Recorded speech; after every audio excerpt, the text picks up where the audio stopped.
नमस्कार भक्तों, सुनिए संपूर्ण श्रीमद् भागवत महापुराण कृष्णा टिप्स से। ओम नमो भगवते वासुदेवाय। संपूर्ण श्रीमद् भागवत महापुराण अष्टम स्कंद अध्याय 17 से लेकर अध्याय 18 तक। संपूर्ण श्रीमद् भागवत महापुराण अष्टम स्कंद 17वां अध्याय। भगवान का प्रकट होकर अदिति को वर देना। श्री सुखदेव जी कहते हैं, परीक्षित, अपने पतिदेव महर्षि कश्यप जी का उपदेश प्राप्त करके अदिति ने बड़ी सावधानी से 12 दिन तक इस व्रत का अनुष्ठान किया।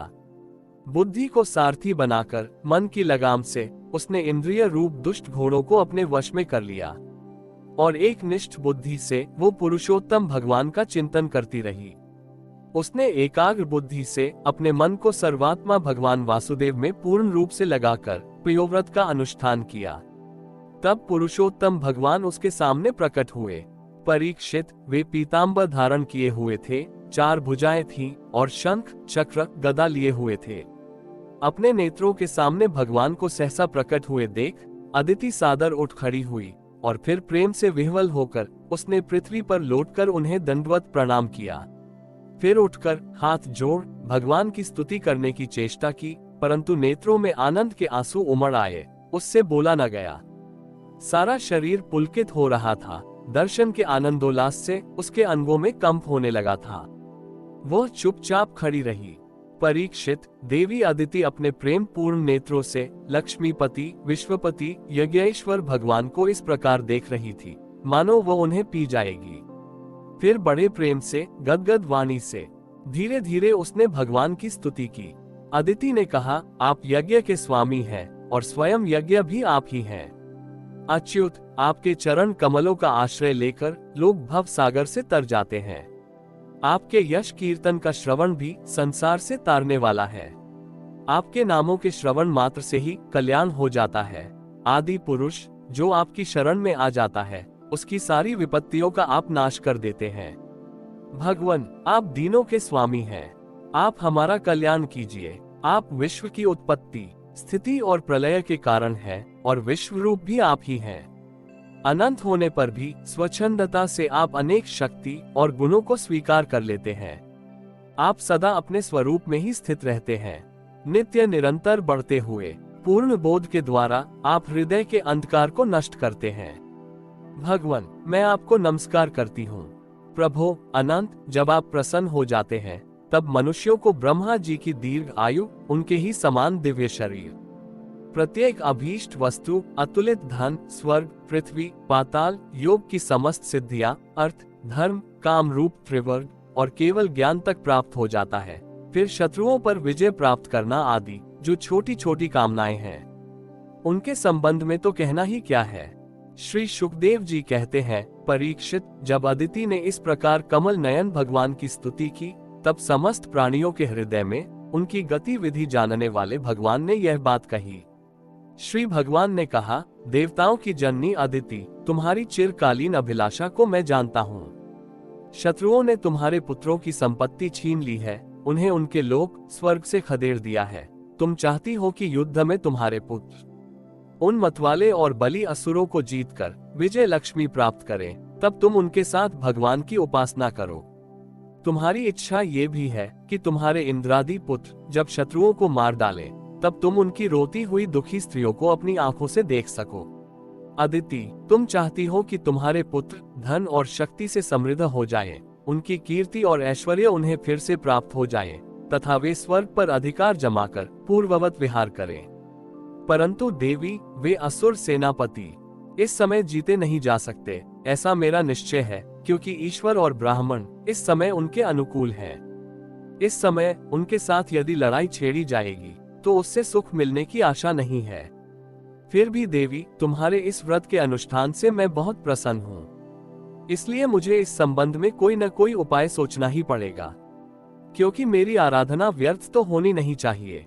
उससे श्रद्धा के अनुसार फल अवश्य मिलता है। तुमने अपने पुत्रों की रक्षा के लिए ही विधि पूर्वक प्रियोव्रत से मेरी पूजा एवं स्तुति की है, अतः मैं अंश रूप से कश्यप के वीर्य में प्रवेश करूंगा और तुम्हारा पुत्र बनकर तुम्हारी संतान की रक्षा करूंगा। कल्याणी, तुम अपने पति कश्यप में मुझे इसी रूप में स्थित देखो और उन निष्पाप प्रजापति की सेवा करो। देवी, देखो, किसी के पूछने पर भी यह बात दूसरे को मत बतलाना। देवताओं का रहस्य जितना गुप्त रहता है उतना ही सफल होता है। श्री शुकदेव जी कहते हैं, इतना कहकर भगवान वहीं अंतर्धान हो गए। उस समय अदिति यह जानकर कि स्वयं भगवान मेरे गर्भ से जन्म लेंगे, अपनी कृतकृत्यता का अनुभव करने लगी। भला ये कितनी दुर्लभ बात है। वो बड़े प्रेम से अपने पति देव कश्यप की सेवा करने लगी। कश्यप जी सत्यदर्शी थे, उनके नेत्रों से कोई बात छिपी नहीं रहती थी। अपने समाधि योग से उन्होंने जान लिया कि भगवान का अंश मेरे अंदर प्रविष्ट हो गया है। जैसे वायु काठ में अग्नि का आधान करती है, वैसे ही कश्यप जी ने समाहित चित्त से अपनी तपस्या के द्वारा चिर संचित वीर्य का अदिति में आधान किया। जब ब्रह्मा जी को ये बात मालूम हुई कि अदिति के गर्भ में तो स्वयं अविनाशी भगवान आए हैं, तब वे भगवान के रहस्यमय नामों से उनकी स्तुति करने लगे। ब्रह्मा जी ने कहा, समग्र कीर्ति के आश्रय भगवान, आपकी जय हो। अनंत शक्तियों के अधिष्ठान, आपके चरणों में मेरा नमस्कार है। ब्रह्मण्य देव, त्रिगुणों के नियामक, आपके चरणों में मेरा बार बार प्रणाम है। कृष्णी के पुत्र रूप में उत्पन्न होने वाले, वेदों के समस्त ज्ञान को अपने अंदर रखने वाले प्रभु, वास्तव में आप ही सबके विधाता हैं। आपको मैं बार बार नमस्कार करता हूँ। ये तीनों लोक आपकी नाभि में स्थित हैं। तीनों लोकों से परे वैकुंठ में आप निवास करते हैं। जीवों के अंतःकरण में आप सर्वदा विराजमान रहते हैं। ऐसे सर्वव्यापक विष्णु को मैं नमस्कार करता हूँ। प्रभु, आप ही संसार के आदि, अंत और इसलिए मध्य भी हैं। यही कारण है कि वेद अनंत शक्ति पुरुष के रूप में आपका वर्णन करते हैं। जैसे गहरा स्रोत अपने भीतर पड़े हुए तिनके को बहा ले जाता है, वैसे ही आप काल रूप से संसार का धारा प्रवाह संचालन करते रहते हैं। आप चराचर प्रजा और प्रजापतियों को भी उत्पन्न करने वाले मूल कारण हैं। देवाधिदेव जैसे जल में डूबते हुए के लिए नौक ही सहारा है, वैसे ही स्वर्ग से भगाए हुए देवताओं के लिए एकमात्र आप ही आश्रय हैं। संपूर्ण श्रीमद्भागवत महापुराण, अष्टम स्कंद, 18वां अध्याय। वामन भगवान का प्रकट होकर राजा बलि की यज्ञशाला में पधारना। श्री शुकदेव जी कहते हैं, परीक्षित, इस प्रकार जब ब्रह्मा जी ने भगवान की शक्ति और लीला की स्तुति की, तब जन्म मृत्यु रहित भगवान अदिति के सामने प्रकट हुए। भगवान के 4 भुजाएं थीं, उनमें वे शंख, गदा, कमल और चक्र धारण किए हुए थे। कमल के समान कोमल और बड़े बड़े नेत्र थे। पीतांबर शोभायमान हो रहा था। विशुद्ध श्याम वर्ण का शरीर था। मकराकृति कुंडलों की कांति से मुख कमल की शोभा और भी उल्लसित हो रही थी। वक्षः स्थल पर श्रीवत्स का चिन्ह, हाथों में कंगन और भुजाओं में बाजू बंद, सिर पर किरीट, कमर में करधनी की लड़ियां और चरणों में सुंदर नूपुर जगमगा रहे थे। भगवान गले में अपनी स्वरूपभूत वनमाला धारण किए हुए थे, जिसके चारों ओर झुंड के झुंड भौरे गुंजार कर रहे थे। उनके कंठ में कौस्तुभ मणि सुशोभित थी। भगवान की अनंत कांति से प्रजापति कश्यप जी के घर का अंधकार नष्ट हो गया। उस समय दिशाएं निर्मल हो गईं। नदी और सरोवरों का जल स्वच्छ हो गया। प्रजा के हृदय में आनंद की बाढ़ आ गई। सब ऋतुएं एक साथ अपना अपना गुण प्रकट करने लगी। स्वर्ग लोक, अंतरिक्ष, पृथ्वी, देवता, गौ, द्विज और पर्वत, इन सबके हृदय में हर्ष का संचार हो गया। परीक्षित, जिस समय भगवान ने जन्म ग्रहण किया, उस समय चंद्रमा श्रवण नक्षत्र पर थे। भाद्रपद मास के शुक्ल पक्ष की श्रवण नक्षत्र वाली द्वादशी थी। अभिजित मुहूर्त में भगवान का जन्म हुआ था। सभी नक्षत्र और तारे भगवान के जन्म को मंगलमय सूचित कर रहे थे। परीक्षित, जिस तिथि में भगवान का जन्म हुआ था, उसे विजय द्वादशी कहते हैं। जन्म के समय सूर्य आकाश के मध्य भाग में स्थित थे। भगवान के अवतार के समय शंख, ढोल, मृदंग, डफ और नगाड़े आदि बाजे बजने लगे। इन तरह तरह के बाजों और तुरहियों की तुमुल ध्वनि होने लगी। अप्सराएं प्रसन्न होकर नाचने लगी। श्रेष्ठ गंधर्व गाने लगे। मुनि, देवता, मनु, पितर और अग्नि स्तुति करने लगे।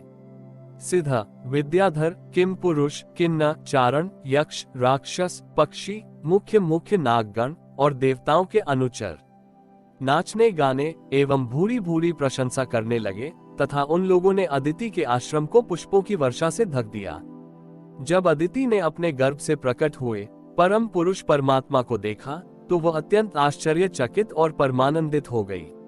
प्रजापति कश्यप जी भी भगवान को अपनी योग माया से शरीर धारण किए हुए देख विस्मित हो गए और कहने लगे, जय हो, जय हो। परीक्षित, भगवान स्वयं अव्यक्त एवं चित स्वरूप हैं। उन्होंने जो परम कांतिमय आभूषण एवं आयुधों से युक्त वो शरीर ग्रहण किया था, उसी शरीर से कश्यप और अदिति के देखते देखते वामन ब्रह्मचारी का रूप धारण कर लिया, ठीक वैसे ही जैसे नट अपना वेश बदल ले। क्यों ना हो, भगवान की लीला तो अद्भुत है ही। भगवान को वामन ब्रह्मचारी के रूप में देखकर महर्षियों को बड़ा आनंद हुआ। उन लोगों ने कश्यप प्रजापति को आगे करके उनके जात कर्म आदि संस्कार करवाए। जब उनका उपनयन संस्कार होने लगा तब गायत्री के अधिष्ठात्र देवता स्वयं सविता ने उन्हें गायत्री का उपदेश किया। देवगुरु बृहस्पति जी ने यज्ञोपवीत और कश्यप ने मेखला दी। पृथ्वी ने कृष्ण मृग का चर्म, वन के स्वामी चंद्रमा ने दंड, माता अदिति ने कौपीन और कटिवस्त्र एवं आकाश के अभिमानी देवता ने वामन वेशधारी भगवान को छत्र दिया।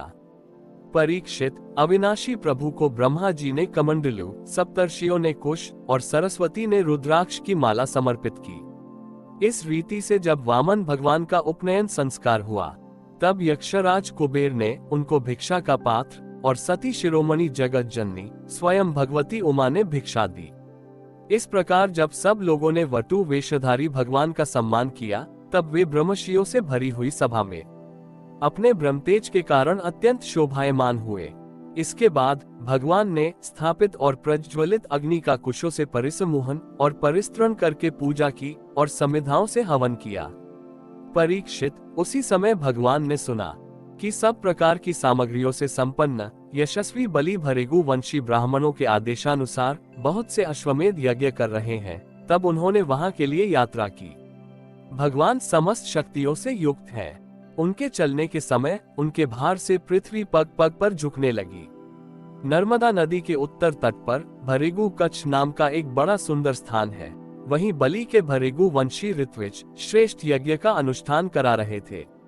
उन लोगों ने दूर से ही वामन भगवान को देखा तो उन्हें ऐसा जान पड़ा मानो साक्षात सूर्य देव का उदय हो रहा हो। परीक्षित, वामन भगवान के तेज से ऋत्विज, यजमान और सदस्य सबके सब निस्तेज हो गए। वे लोग सोचने लगे कि कहीं यज्ञ देखने के लिए सूर्य, अग्नि अथवा सनय कुमार तो नहीं आ रहे हैं। भृगु के पुत्र शुक्राचार्य आदि अपने शिष्यों के साथ इसी प्रकार अनेकों कल्पनाएं कर रहे थे। उसी समय हाथ में छत्र, दंड और जल से भरा कमंडलू लिए हुए वामन भगवान ने अश्वमेध यज्ञ के मंडप में प्रवेश किया। वे कमर में मूंछ की मेखला और गले में यज्ञोपवीत धारण किए हुए थे। बगल में मृग चर्म था और सिर पर जटा थी।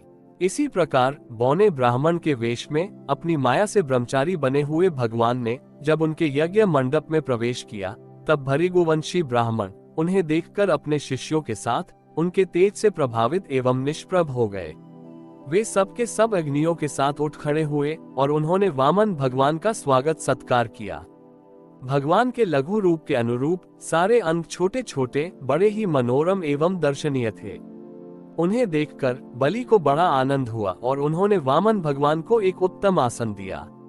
फिर स्वागत वाणी से उनका अभिनंदन करके पांव पखारे और संग्रहित महापुरुषों को भी अत्यंत मनोहर लगने वाले वामन भगवान की पूजा की। भगवान के चरण कमलों का धोवन परम मंगलमय है। उससे जीवों के सारे पाप ताप धुल जाते हैं। स्वयं देवाधिदेव चंद्रमौली भगवान शंकर ने अत्यंत भक्ति भाव से उसे अपने सिर पर धारण किया था। आज वही चरणामृत धर्म के मर्मज्ञ राजा बलि को प्राप्त हुआ। उन्होंने बड़े प्रेम से उसे अपने मस्तक पर रखा। बलि ने कहा, ब्राह्मण कुमार, आप भले पधारे। आपको मैं नमस्कार करता हूँ। आज्ञा कीजिए, मैं आपकी क्या सेवा करूँ। आर्य, ऐसा जान पड़ता है कि बड़े बड़े ब्रह्मर्षियों की तपस्या ही स्वयं मूर्तिमान होकर मेरे सामने आई है। आज आप मेरे घर पधारे, इससे मेरे पितर तृप्त हो गए। आज मेरा वंश पवित्र हो गया। आज मेरा ये यज्ञ सफल हो गया। ब्राह्मण कुमार, आपके पांव पखारने से मेरे सारे पाप धुल गए और विधि पूर्वक यज्ञ करने से, अग्नि में आहुति डालने से जो फल मिलता वो अनायास ही मिल गया। आपके इन नन्हे नन्हे चरणों और इनके धोवन से पृथ्वी पवित्र हो गई। ब्राह्मण कुमार, ऐसा जान पड़ता है कि आप कुछ चाहते हैं। परम पूज्य ब्रह्मचारी जी, आप जो चाहते हो, गाय, सोना, सामग्रियों से सुसज्जित घर, पवित्र अन्न, पीने की वस्तु, विवाह के लिए ब्राह्मण की कन्या, संपत्तियों से भरे हुए गांव, घोड़े, हाथी, रथ, वो सब आप मुझसे मांग लीजिए। अवश्य ही वो सब मुझसे मांग लीजिए। हरि ओम तत्सत। इति श्रीमद्भागवत महापुराण अष्टम स्कंद अध्याय 17 से लेकर अध्याय 18 तक संपूर्ण।